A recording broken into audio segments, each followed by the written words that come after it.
Viewers welcome back in our programme. So end वाले segment ਦੇ ਵਿੱਚ ਆਪਾਂ ਗੱਲਬਾਤ ਕਰਨ ਜਾ ਰਹੇ ਹਾਂ ਜਿਸ ਤਰ੍ਹਾਂ ਕਿ ਸਾਡਾ ਜੋ ਐਵਰੀਡੇ ਪ੍ਰੋਗਰਾਮ ਹੁੰਦਾ ਹੈ ਡਾਕਟਰ ਸਾਹਿਬ ਦੇ ਵਿਚਾਰ ਬਹੁਤ ਹੀ ਵਧੀਆ ਹੁੰਦੇ ਨੇ ਸਾਰੇ ਮੁੱਦਿਆਂ ਦੇ ਉੱਪਰ। ਸੋ ਸਾਡੇ ਦਰਸ਼ਕਾਂ ਨੂੰ ਬਹੁਤ ਸਾਰੇ ਸਾਨੂੰ ਮੈਸੇਜ ਆਉਂਦੇ ਨੇ, ਕਮੈਂਟਸ ਆਉਂਦੇ ਨੇ, ਈਮੇਲਸ ਆਉਂਦੀਆਂ ਨੇ। ਸੋ ਅੱਜ ਆਪਾਂ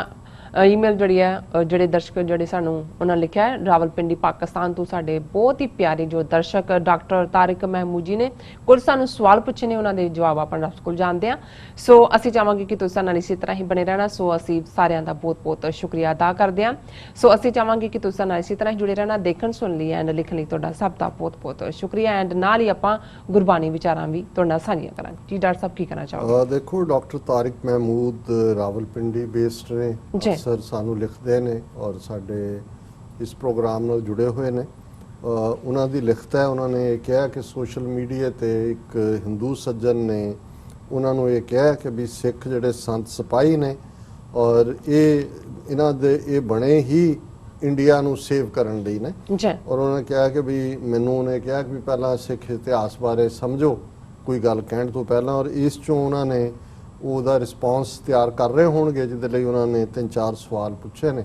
ਹਾਲਾਂਕਿ ਪਹਿਲਾਂ ਤਾਂ ਡਾਕਟਰ ਤਾਰਿਕ ਸਾਹਿਬ ਤੁਹਾਡਾ ਬਹੁਤ ਸ਼ੁਕਰੀਆ, ਤੁਸੀਂ ਲਿਖਿਆ। ਵੈਸੇ ਇਸ ਕਿਸਮ ਦੀ ਨਸਲ ਦੇ ਲੋਕਾਂ ਨਾਲ ਕਿਸੇ ਵੀ ਆਰਗੂਮੈਂਟ ਦਾ ਕੋਈ ਫਾਇਦਾ ਨਹੀਂ ਹੈ ਔਰ ਇਹ ਵਕਤ ਦਾ ਜ਼ਿਆ ਹੈ। ਪਰ ਤੁਸੀਂ ਬੜੇ ਪਿਆਰ ਦੇ ਨਾਲ ਲਿਖਿਆ, ਇਨਪੁਟ ਮੰਗੀ ਹੈ, ਕਿਉਂਕਿ ਜਿਹੜਾ ਸੁੱਤਾ ਹੋਏ ਉਹਨੂੰ ਤੁਸੀਂ ਜਗਾ ਸਕਦੇ ਹੋ, जिन्हें घीस वट्टी हुई है, घीस मारी है, उन्होंने तुसीं नहीं जगा सकते। सो ये इन्हां दा स्टाइल है कि बई जे इन्ना ही सिख वारियर सेंट इन्हां दी हिफाजत लई ने ते फिर जो तुसीं सिखां दे नाल इन्हां 72 सालां च कीता और जिवें जो अज भी कर रहे हो एक नस्लकुशी तो बाद नस्लकुशी, ते ये किने कीता है जे तुसीं इन्ना ही सिखां नूं अपना समझदे हो। पर फिर भी मैं समय दी लिमिटेशन भी है। और पहला सवाल उन्होंने पूछा कि भी before partition 1947 which promises were made by Hindu leaders with Sikh leaders so that Sikhs should join India। एक लंबी गल है पर मैं इन ब्रीफ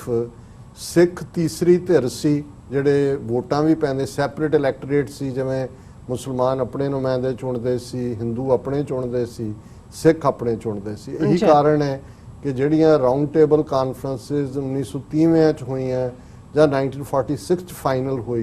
ਉਹਦੇ 'ਚ ਸਿੱਖ ਨੁਮਾਇੰਦੇ ਜਿਹੜੇ ਨੇ ਉਹ ਇੱਕ ਇੰਡੀਪੈਂਡੈਂਟ ਐਂਟੀਟੀ ਦੇ ਤੌਰ ਦੇ ਉੱਤੇ ਜਿਹੜੇ ਨੇ ਉਹ ਲੰਡਨ ਆਏ। ਔਰ ਇਹਦੇ ਬਾਰੇ ਕੋਈ ਦੋ ਰਾਵਾਂ ਨਹੀਂ ਨੇ ਕਿ ਸਿੱਖ ਤੀਸਰੀ ਧਿਰ ਸੀ ਟ੍ਰਾਂਸਫਰ ਆਫ ਪਾਵਰ 'ਚ। ਕਾਂਗਰਸ ਜਾਂ ਹਿੰਦੂ ਦੇ ਲੀਡਰਾਂ ਵੱਲੋਂ ਪਹਿਲੀ ਐਸ਼ੋਰੈਂਸ 1931 'ਚ ਜਦੋਂ ਕਿ ਗਾਂਧੀ ਪਹਿਲੀ ਵਾਰ ਲੰਡਨ ਜਾ ਰਿਹਾ ਸੀ, ਇਹ ਦਿੱਲੀ ਦੇ ਗੁਰਦੁਆਰਾ ਸੀਸਗੰਜ ਦੇ ਵਿੱਚ ਉਹਦਾ उस पीरीयड दे हरिजन और यंग इंडिया जड़ियाँ पब्लिकेशनस भी आया जिहदे उन्हें कहा सी कि no constitution in India will be accepted which won't be acceptable to the Sikhs, कि कोई मन्निया नहीं जाएगा। और ये वादे समय समय जारी रहे और 46 तक पहुँचते हैं जदों कि रियल डिवीजन वाल गल वधण दी गल शुरू हुई और सिखां ने असर्ट किया। श्रोमणी गुरुद्वारा प्रबंधक कमेटी ने 1946 सैपरेट सिख स्टेट का रेजोल्यूशन भी पास किया। और ये वो पीरीयड सी जिहदे च कि नेहरू दे ऑन रैकर्ड और इंडिया कांग्रेस कमेटी दे जिहदे च नेहरू ने कहा कि भाई मैनू कोई इतराज़ नहीं है if brave Sikhs of India are given a province in the north of India so that they may also be able to experience the glow of freedom। और इस पीरीयड च जिहड़ा है नेहरू भी कांग्रेस कमेटी भी और इन्हां सारियां दियां और ये किते होर होया तो मैं होर डिटेल डिस्कस कर सकदा, पर इहदे च कोई दो रावां नहीं ने कि एक पासे ऑफर किते ना किते अंग्रेज़ां वल्लों इंडिपेंडेंस दी भी सी जिन्हों कन बंद कीते। कायदे आज़म बारे तो सानू पता है कि उन्होंने कहा जी कागज़ ते कुछ भी लिख लिया हो मैं दस्तखत कर देंगा, ऑटोनोमस की गल। पर उस वेले दी अकाली लीडरशिप जिन्हें दिमाग अपने बंद किए हुए सी और किसी हद तक फाइनली मार्च 2-3 नूं जिहड़े राइट्स भी रावलपिंडी एरिया च हुंदे ने जिहदे च master Tara Singh further hostile होया, ये भी एक वखरा चैप्टर है। लेकिन इहदे च कोई शक नहीं है कि इन्हां एश्योरेंसिस दे उत्ते ही सिखां ने ज्वाइन कीता। और दूसरा तुहाडा सवाल जिहड़ा है कि भाई कदों जिहड़ा उन्हां ने ये डिकलेयर किया सिखां बारे, 10 अक्तूबर 1947 ਜਿਹੜਾ ਪਹਿਲਾ ਸਰਕੂਲਰ ਜਿਹੜਾ ਪੰਜਾਬ ਦੇ ਉਸ ਵੇਲੇ ਦੇ ਗਵਰਨਰ चंदू लाल त्रिवेदी ने और प्राइम मिनिस्टर ਜ਼ਾਹਰ है क्योंकि गवर्नर ਦੇ ਥੱਲੇ ਹੀ ਸੀ और नेहरू और पटेल ਦੀ ਜਿਹੜਾ ਜ਼ਿਲ੍ਹਿਆਂ ਦੇ ਡਿਪਟੀ ਕਮਿਸ਼ਨਰਸ ਨੂੰ ਭੇਜਿਆ ਗਿਆ ਸਰਦਾਰ ਕਪੂਰ ਸਿੰਘ ICS ਉਦੋਂ ਇੰਡੀਅਨ ਸਿਵਲ ਸਰਵਿਸ ਸੀ ਡਿਸਟ੍ਰਿਕਟ ਕਾਂਗੜਾ ਦੇ ਡਿਪਟੀ ਕਮਿਸ਼ਨਰ ਸੀ ਹੀ ਪ੍ਰੋਟੈਸਟਡ ਇਵੈਂਚੁਅਲੀ 16 ਸਾਲ ਦੀ ਨੌਕਰੀ ਬਾਅਦ ਉਹਨਾਂ ਨੂੰ ਫ੍ਰਿਵਲਸ ਚਾਰਜ ਲਾ ਕੇ ਕੱਢਿਆ ਗਿਆ ਪੈਨਸ਼ਨ ਵੀ ਔਰ ਉਹਦੇ ਪਹਿਲੇ ਲਫ਼ਜ਼ ਹੀ ਸਰਕੂਲਰ ਦੇ ਇਹ ਸੀ ਕਿ Sikhs are a criminal tribe and a menace to the law abiding Hindus ਔਰ ਡਿਪਟੀ ਕਮਿਸ਼ਨਰਸ ਨੂੰ ਹਦਾਇਤਾਂ ਸੀ ਕਿ ਤੁਸੀਂ ਕੋਈ ਵੀ ਨੈਸੈਸਰੀ ਇੰਤਜ਼ਾਮਾਤ ਕਰ ਸਕਦੇ ਹੋ ਸੋ ਜਿਹੜਾ ਇਹ 10 October 1947 date C how many communal rights ਸਿੱਖਾਂ ਦੀ ਪ੍ਰੋਸੀਕਿਊਸ਼ਨ ਰਾਈਟ ਅਵੇ ਕਿਉਂਕਿ ਪੰਜਾਬੀ ਜ਼ਬਾਨ ਨੂੰ ਲੈ ਕੇ ਮੋਰਚਾ ਸ਼ੁਰੂ ਹੋਇਆ ਜੇਲ੍ਹਾਂ ਦੇ ਵਿੱਚ ਵੀ 57,000 ਤੋਂ ਜ਼ਿਆਦਾ ਸਿੱਖ ਗਏ ਜੇਲ੍ਹਾਂ 'ਚ ਵੀ ਗੋਲੀਆਂ ਚੱਲੀਆਂ ਔਰ ਉਸ ਸਾਰੇ ਪੀਰੀਅਡ 'ਚ ਔਰ ਜਿਹੜੀ ਮੇਨ ਜੈਨੋਸਾਈਡ ਹੈ ਸਿੰਸ 82 ਅਸੀਂ ਦੇਖਦੇ ਹਾਂ ਧਰਮ ਯੁੱਧ ਮੋਰਚਾ 2 ਲੱਖ ਗ੍ਰਿਫਤਾਰੀਆਂ ਔਰ ਇਹਨਾਂ ਨੇ ਪੁੱਛਿਆ ਵੀ ਕਿੰਨੇ ਇੱਕ ਅੰਦਾਜ਼ੇ ਮੁਤਾਬਕ ਜੇ ਅਸੀਂ ਰਫਲੀ ਕਹਿਣਾ ਹੋਏ 1.5 ਲੱਖ ਤੋਂ ਜ਼ਿਆਦਾ ਸਿੱਖ ਜਿਹੜੇ ਨੇ ਸਿੰਸ 1978 ਜਦੋਂ ਕਿ ਫੇਕ ਸਟੇਜ ਐਨਕਾਊਂਟਰ ਸ਼ੁਰੂ ਹੋਏ ਸਿੱਖ ਮਾਰੇ ਜਾ ਚੁੱਕੇ ਨੇ ਜੇਲ੍ਹਾਂ 'ਚ ਕਿੰਨੇ ਨੇ ਹੁਣ ਐਸੇ ਵੀ ਨੇ ਜਿਹੜੇ 32 35 ਸਾਲ ਤੋਂ ਨੇ ਨੰਬਰ ਭਾਵੇਂ ਉਹਨਾਂ ਦਾ ਜਿਹੜੇ ਪੁਰਾਣੇ ਨੇ 20 ਸਾਲ 22 ਸਾਲ 24 ਸਾਲ ਉਹ 100 ਦੇ ਕਰੀਬ ਹੋਏਗਾ ਲੇਕਿਨ ਨਵੀਆਂ ਅਰੈਸਟ ਹੋ ਰਹੀਆਂ ਈਵਨ ਜਿਹੜਾ UAPA ਨਵਾਂ ਕਾਨੂੰਨ ਬਣਾਇਆ ਉਹਦੇ ਥੱਲੇ ਹੀ 97 ਦੇ ਕਰੀਬ ਕੇਸ ਰਜਿਸਟਰ ਹੋਏ ਨੇ ਔਰ 300 ਤੋਂ ਜ਼ਿਆਦਾ ਸਿੱਖ ਨੌਜਵਾਨ ਪਿਛਲੇ ਪੀਰੀਅਡ 'ਚ ਕਿ ਭਾਈ ਉਹ ਰੈਫਰੈਂਡਮ 2020 ਦੀ ਗੱਲ ਕਰਦੇ ਨੇ ਜਾਂ ਉਹਨਾਂ ਦੇ ਕੋਲੋਂ ਕੋਈ ਰਿਲੀਜੀਅਸ ਲਿਟਰੇਚਰ ਮਿਲਿਆ ਉਹਨਾਂ ਨੇ ਡੱਕਿਆ ਹੋਇਆ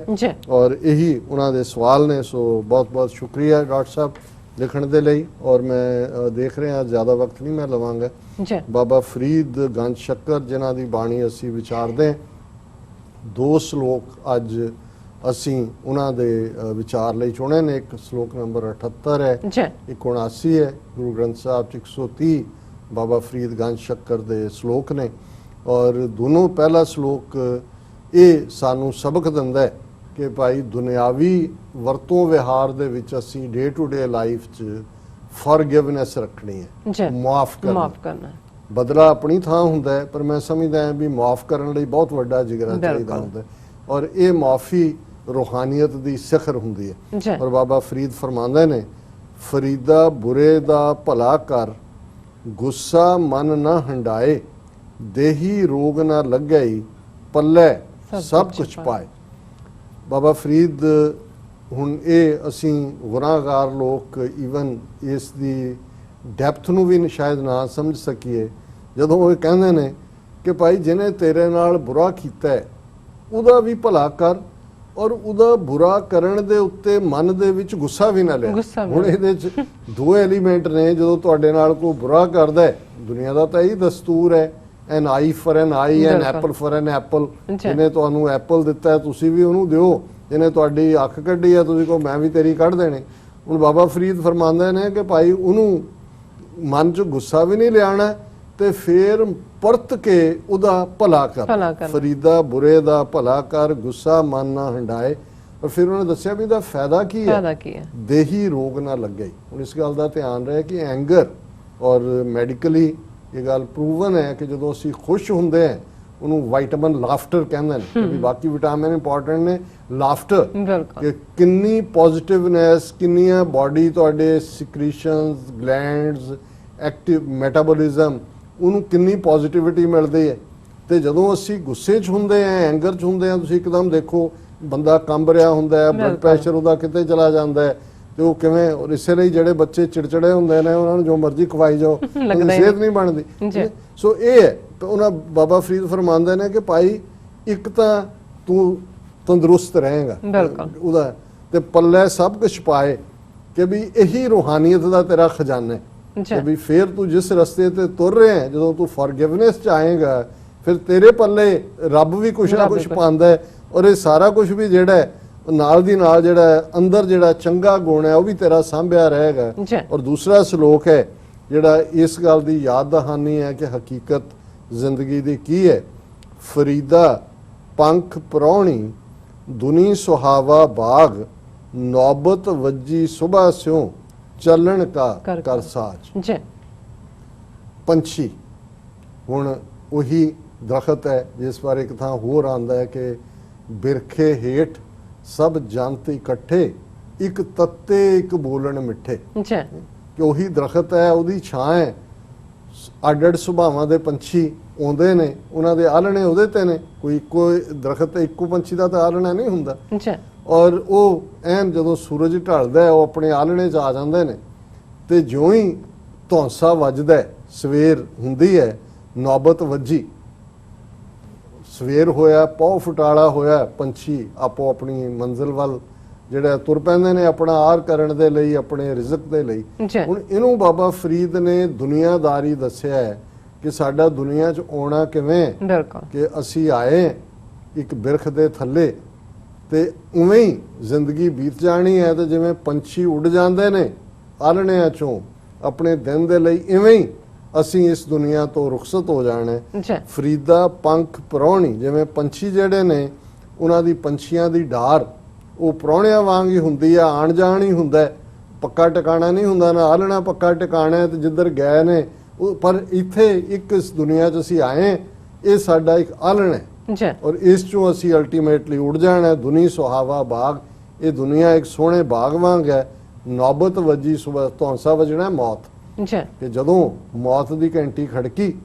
ਨੌਬਤ ਵੱਜੀ ਸੁਬਹ ਸਿਉ, ਚੱਲਣ ਕਾ ਕਰ ਸਾਜ, ਕਿ ਭਾਈ ਫਿਰ ਤੁਰ ਜਾਣਾ ਹੈ, ਹੋਰ ਤੂੰ ਪ੍ਰਬੰਧ ਤਾਂ ਕਰ ਰਹੇ ਹੈ ਪਰ ਆਗੇ ਕਾ ਕਿਛ ਤੁਲਹਾ ਬਾਂਧੋ, ਬਿਲਕੁਲ ਕਿ ਅੱਗੇ ਦਾ ਵੀ ਕੋਈ ਸਮਾਨ ਕਰ ਲੈ, ਕੋਈ ਆਪਣੀ ਤਿਆਰੀ ਕਰ ਲੈ। ਜਦੋਂ ਧੌਂਸਾ ਵੱਜਿਆ ਤੇ ਫਿਰ ਤੁਰ ਜਾਣਾ ਹੈ। ਔਰ ਇਹੀ ਦੁਨੀਆ ਦੀ ਹਕੀਕਤ ਹੈ। ਜਿਵੇਂ ਪੰਛੀ ਪ੍ਰਾਹੁਣੇ ਨੇ, ਇਵੇਂ ਤੂੰ ਵੀ ਇਸ ਧਰਤੀ ਦੇ ਉੱਤੇ ਇੱਕ ਵਕਤੀ ਤੌਰ ਤੇ ਇੱਕ ਪ੍ਰਾਹੁਣਾ ਹੈ। ਜੀ ਇਹ ਡਾਕਟਰ ਅੱਜ ਦਾ ਸਾਹਿਬ, ਵਿਚਾਰ। ਤੁਹਾਡਾ ਬਹੁਤ ਬਹੁਤ ਸ਼ੁਕਰੀਆ। ਤੁਸੀਂ ਅਧਿਆਇ ਇਸ਼ੂ ਤੇ ਅੱਜ ਦਾ ਵਿਚਾਰ ਸਾਡੇ ਦਰਸ਼ਕਾਂ ਨਾਲ ਸਾਂਝਾ ਕੀਤਾ। ਇਸ ਵਾਸਤੇ ਆਪਣੇ ਵਿਊਅਰਸ ਕੋਲ ਨੇ ਇਜਾਜ਼ਤ। ਵਿਊਅਰਸ, ਸਾਡੇ ਪ੍ਰੋਗਰਾਮ ਦਾ ਸਮਾਂ ਇੱਥੇ ਸਮਾਪਤ ਹੁੰਦਾ। ਤੁਸੀਂ ਆਪਣੀ ਰਾਏ ਤੇ ਸੁਝਾਅ ਸਾਨੂੰ ਭੇਜਣਾ ਭੁੱਲਣਾ। ਸਾਡੇ ਇਸ ਪਤੇ ਤੇ sos@tv84.tv ਤੇ ਅਸੀਂ ਆਪਣਾ ਪ੍ਰੋਗਰਾਮ ਲੈ ਕੇ ਫਿਰ ਦੁਬਾਰਾ ਤੁਹਾਡੇ ਸਨਮੁਖ ਹੋਵਾਂਗੇ। ਤਦ ਤੱਕ ਲਈ ਮੈਨੂੰ ਤੇ ਆਪਣਾ ਸਾਹਿਬ ਆਗਿਆ ਦਿਓ। ਦੇਖਦੇ ਰਹੋ TV 84, ਬੁਲਾ ਦਿਓ ਫਤਿਹ। ਵਾਹਿਗੁਰੂ ਜੀ ਕਾ ਖਾਲਸਾ, ਵਾਹਿਗੁਰੂ ਜੀ ਕੀ ਫਤਿਹ।